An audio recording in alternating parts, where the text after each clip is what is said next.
Latest episode দেখুন একদম add free. বুঝে নাও সব ভালো করে বুঝে নাও। সন্ধ্যাবেলা কিন্তু বিয়ে, তারপর আর বোঝাবুঝির কোনো ব্যাপার নেই, একেবারে কাজে লেগে পড়তে হবে। একদম। এই সিচুয়েশনে আমার একটা গান মনে পড়ে গেল যে হও ধরো মেতে ধীর, হও করো মেতে বীর, হও না তো শির নাহি। এসে গেছি আমরা।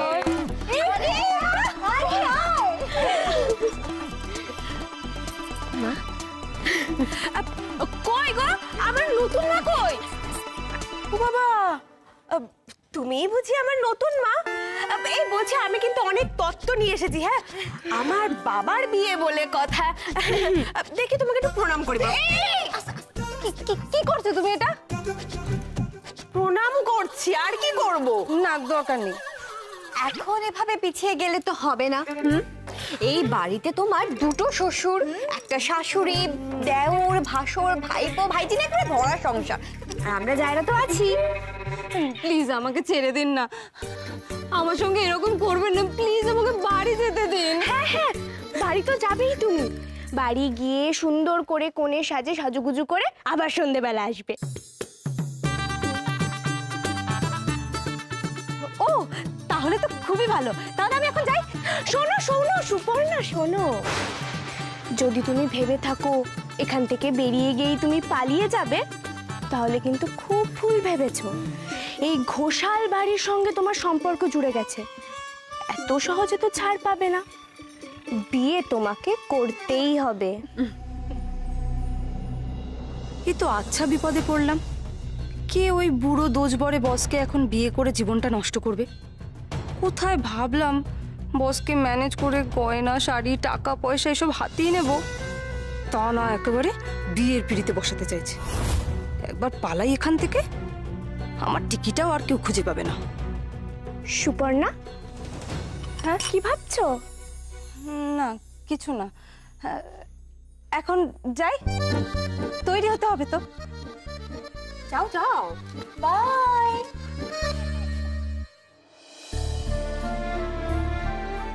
বিয়েটা আজকে হচ্ছেই। এই পলা, চল তুই একটু ফ্রেশ হয়ে নিবি। ছোট কাকামণি, ওই দিকের কাজগুলো সারতে হবে, চল। সাবধান।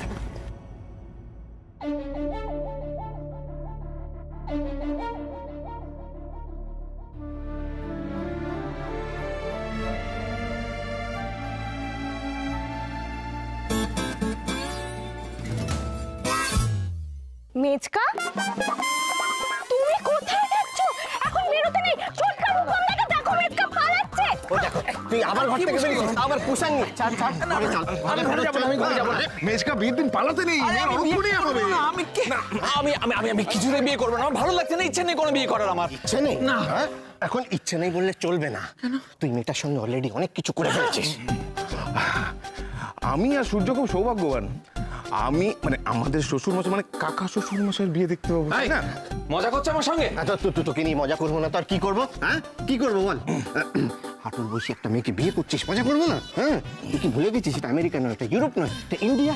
হ্যাঁ, যাক, একটা জিনিস মানতেই হচ্ছে, তোর কিন্তু এলেম আছে, মস্ত বড় এলেম। হ্যাঁ, না মানে একবার ভেবে দেখ, কিছুদিন পরে পলার ছেলে মেয়ে আর তোর ছেলে মেয়ে সবার একসাথে অন্নপ্রাশন হচ্ছে। হ্যাঁ হ্যাঁ, না, ওরে বাবারে, না, আমি সব চাই না, আমার কোনো ইচ্ছে নেই এসব। তুমি কি চেয়েছিলে মেজকা?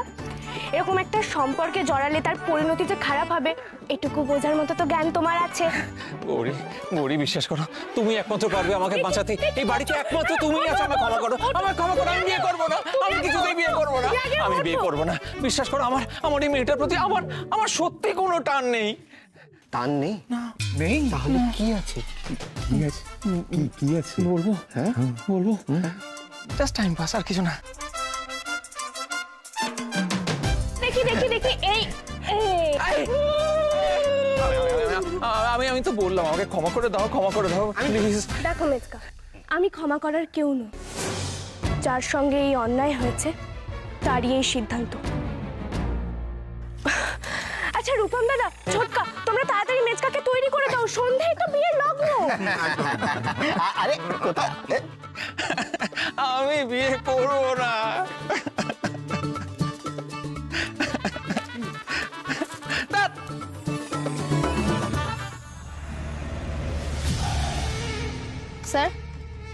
ওটি রেডি আছে তো? হ্যাঁ, আপনি বরং চাটা খেয়ে যান। না থাক, আজকে আর চা খাবো না। এমনিতেও এর পরে আরো দুটো ওটি আছে। এই ওটিটা এমন শেষ বেলাতে এলো, এখন একদম হাতে সময় নেই।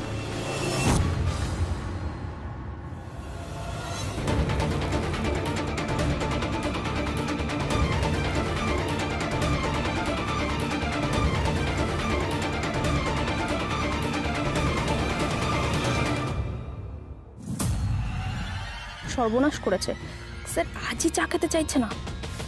চা না খেলে যে বিপদ। স্যার চা খেতে কতক্ষণই বা সময় লাগবে? আর তাছাড়া আপনি তো প্রত্যেকটা ওটির আগে চা খেয়ে যান, তাই আমি নিজের হাতে চাটা করে এনেছি। হ্যাঁ আমি জানি, আমি নিজেই অন্যদিন চা চাই। আসলে চাটা খেলে মাথাটা ক্লিয়ার হয়, কিন্তু আজকে একদম হাতে সময় নেই গো, আজকে খাবো না।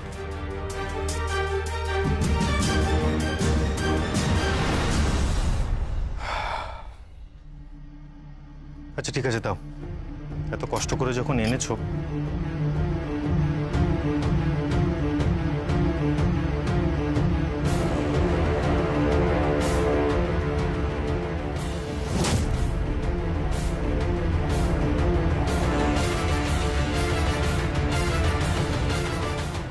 থ্যাংক ইউ, খুব সুন্দর হয়েছিল। এবার ওটিতে গিয়ে আপনার কি অবস্থা হয় আপনি কল্পনাও করতে পারছেন না ডাক্তার ঘোষাল।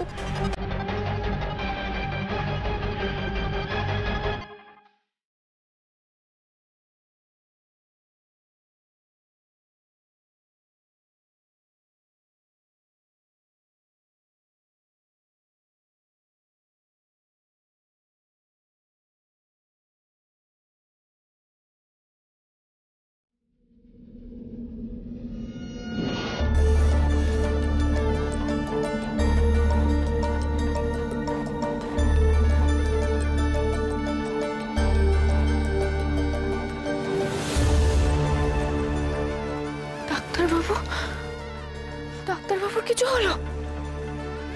এই কিসের ইঙ্গিত? গৌরী, তুমি এমন কেন করছো?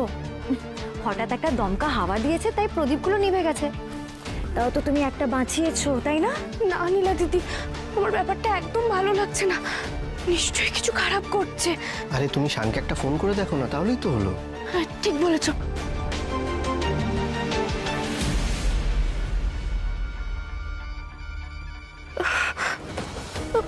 ফোনটা তো ধরছে না, বেজে গেল। শান ফোন ধরবে না, মনে নেই যাওয়ার সময় কি বলে গেছিল? ওর আজকে একটা ওটি আছে, আর ওটির সময় কোনোদিনও ফোন ধরেছে?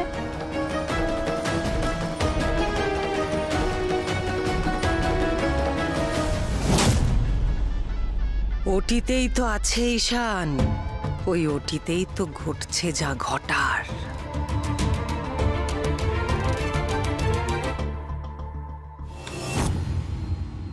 Everything ready? Yes sir.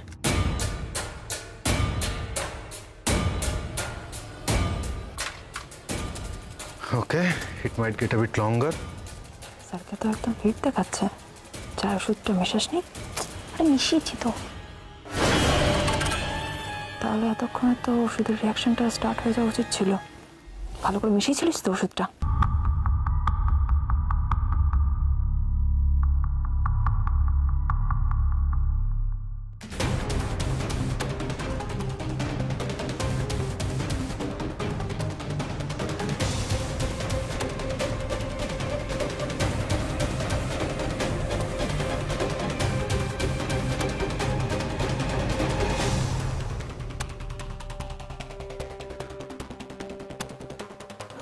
যদি কোনো গড়বড় হয়ে যায় আমার তো তাহলে বিপদ হয়ে যাবে। চিন্তা করো না, সব ঠিক মতো করা হয়েছে। কিন্তু উনি যে বলছেন। একদম চুপ। তুমি যদি এখানে চুপ না থাকো, ভুলে যাও না বাইরে গেলেও কিন্তু তোমার বিপদ হবে। শৈলমা কিন্তু তোমাকে ছেড়ে দেবে না।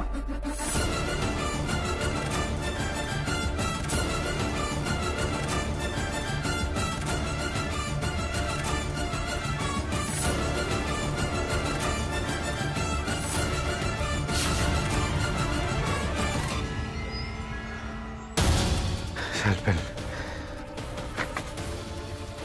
স্যার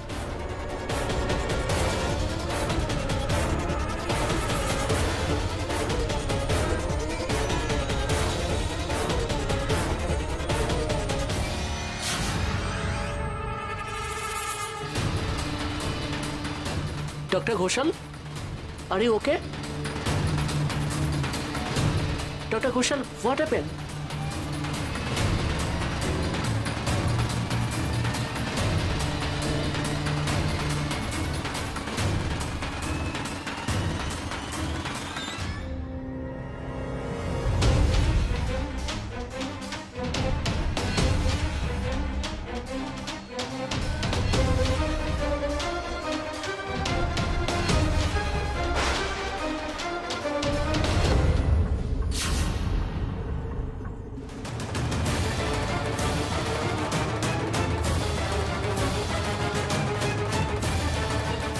ডক্টর ঘোষাল, আপনি ঠিক আছেন তো?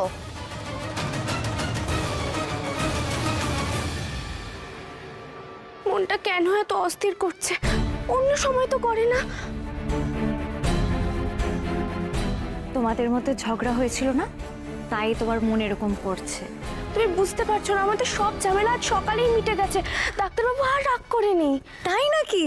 আবার ভাব হয়ে গেছে দুজনের। এই দুটোকে আমি যতই আলাদা করার চেষ্টা করি কিছুতেই পেরে উঠি না। এবারে আমার পরিকল্পনা আমি গৌরীকে কিছুতেই ভেস্তে দিতে দেব না। শোনো গৌরী, এই বাড়িতে তুমি যা অমঙ্গল করছো তার আঁচ তো তোমাকেই ভোগ করতে হবে। বন্ধ করো, বন্ধ করো এই বিয়ের নাটক। শোনো শোনো গৌরী, আমি শৈলবাকে খুব ভালো করে চিনি। শৈলমা নিশ্চয়ই কিছু একটা করবে নিয়ে এই সমস্ত কিছু ভেস্তে দেওয়ার জন্য। গৌরী, গৌরী প্লিজ, তুমি এখন কোনো দিকে নজর দিও না। তুমি একটু এই দিকটা সামনে দাও গৌরী প্লিজ। মা, আমি জানি না তুমি কিসের সংকেত দিলে, কিন্তু তুমি দেখো মা, যেন খারাপ কিছু না হয়। এই তো বিয়ের সব আয়োজন হয়ে গেছে মনে হচ্ছে। এবার বরকে নিয়ে আসুন। হ্যাঁ হ্যাঁ, এক্ষুনি নিয়ে আসছি।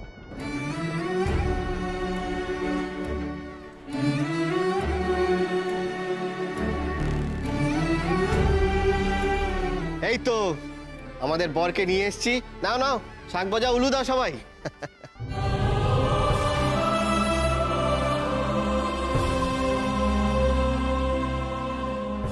আরে আয়, বস বস। আরে না না, আবার কি এত দূর এসে এখন? বসো বসো বসো।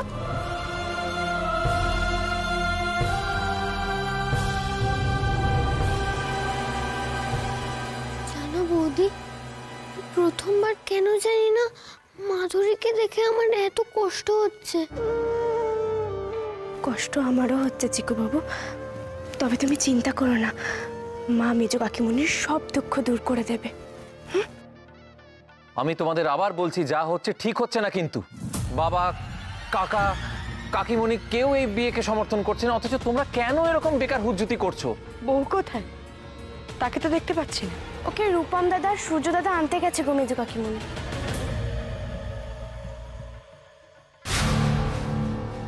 কি তো তোমরা একা?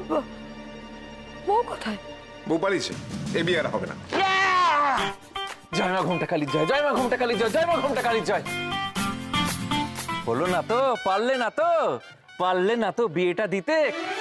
আমি খুব ভালো করেই জানতাম মেজকা, এই বিয়ে হবে না। মানে?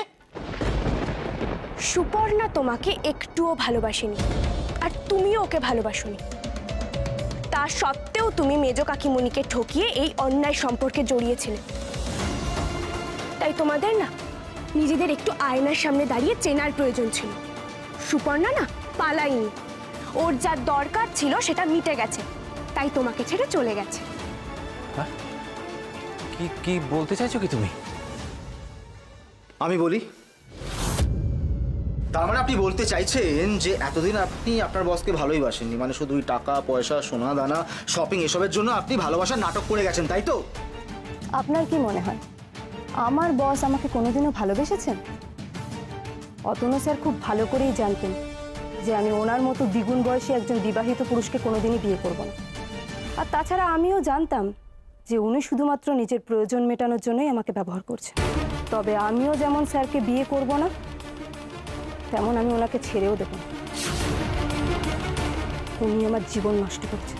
এই একদম চালাকি করো না। হ্যাঁ, তুমি যা করেছো স্বেচ্ছায় নিজের ধান্দায় করেছো। বেশি বাড়াবাড়ি করলে না, যা যা পেয়েছো সবকিছু কড়ায় গন্ডায় ফেরত নিয়ে নেবো, আর সঙ্গে একটা মানহানির কেসও দেবো। সামলাতে পারবে তো? এটা কি বলছেন? ঠিক কথা তো বলছে। তোমাদের মতন ধুরন্ধর মেয়েদেরকে আমরা খুব ভালো করে চিনি। এই মুখ সামলে, আমি একজন মেয়ে, আমি কি করব? আমাকেও তো আমার চাকরিটা বাঁচাতে হতো, না হলে আমার চাকরি থাকতো না। তাছাড়া এই ফ্ল্যাট ভাড়া, সংসার খরচ কি করে চালাতাম আমি? কেন? ঠিক যেমন ভাবে তোমাদের মতন মেয়েরা চালায় নিজের সংসার। এত কথাবার্তা দরকার নেই। আমি তোমাকে একটা চেক লিখে দিচ্ছি, 1 লাখ টাকার। তুমি চুপচাপ এখান থেকে বেরিয়ে যাও। না, মানে? ওটা হবে না, আমার 5 লাখ চাই। বাবা, তো দেখছি খেতে পেলে শুতে চাইছে। ঠিক আছে, ঠিক আছে, আমি তোমাকে 5 লাখই দিচ্ছি।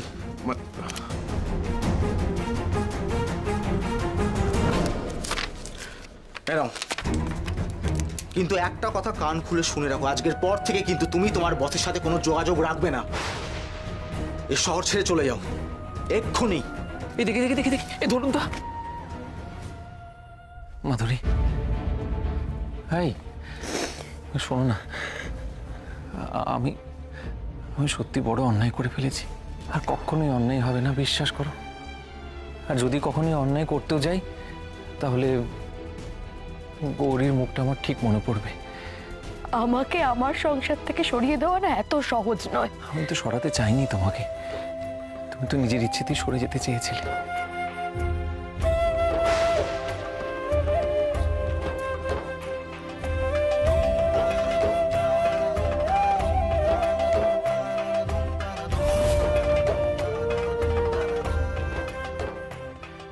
আমি জীবনেও তোমার ঋণ ভুলবো না গৌরী। তুমি আমার জন্য যা করলে, আর আমাকে দেখো কত কষ্ট দিয়েছি না আমি তোমাকে। কথা দিচ্ছি আমি তোমাকে, আমি আমার জীবন দিয়ে হলেও এই সমস্ত কিছু ঋণ শোধ করব।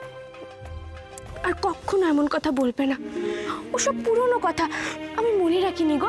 চলো না, আমরা সব কিছু আবার নতুন করে শুরু করি।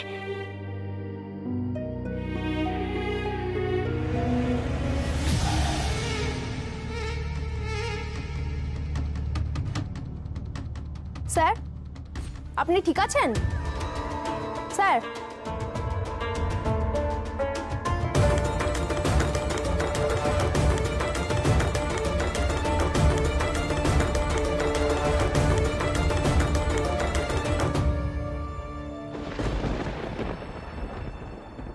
মাথাটা বার হয়ে আছে।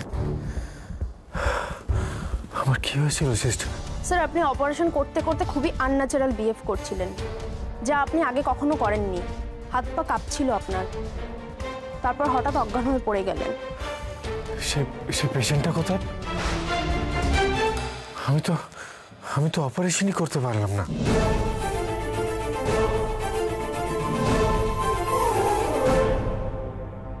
এত রাত হয়ে গেল, এখনো কেন ডাক্তারবাবু ফিরছে না?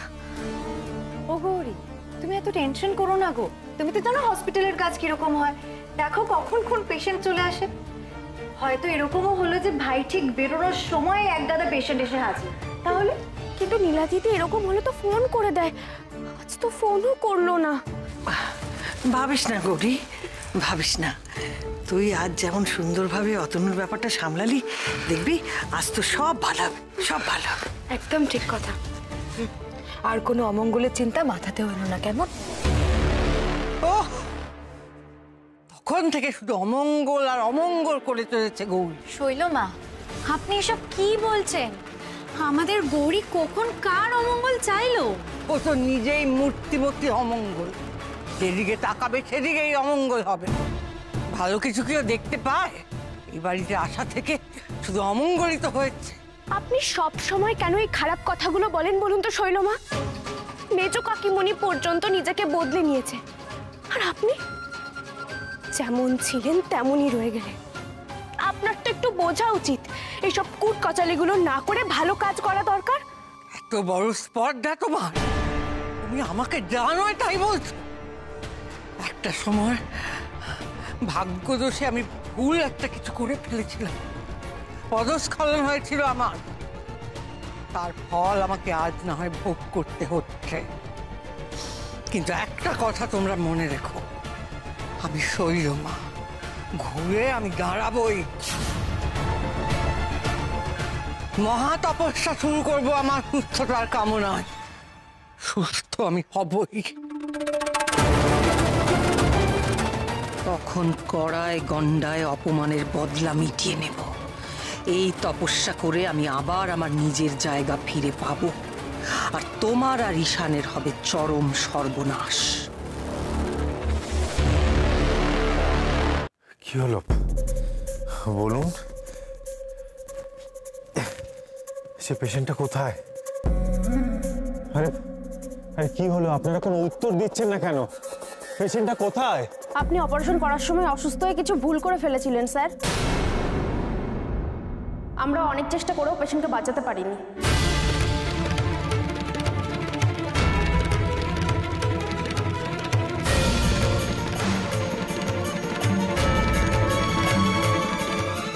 মানে আমি তো অপারেশন শুরু করার আগে। না স্যার, আপনি অপারেশন করেছিলেন।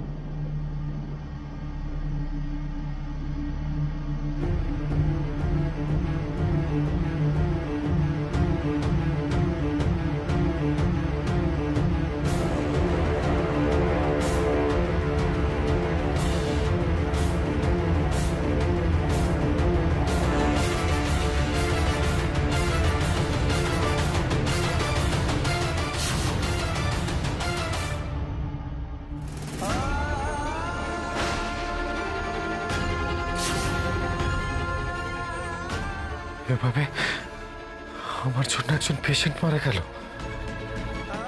আমার ভুলের জন্য। আমি খুন করেছি ওকে। আমি খুনি।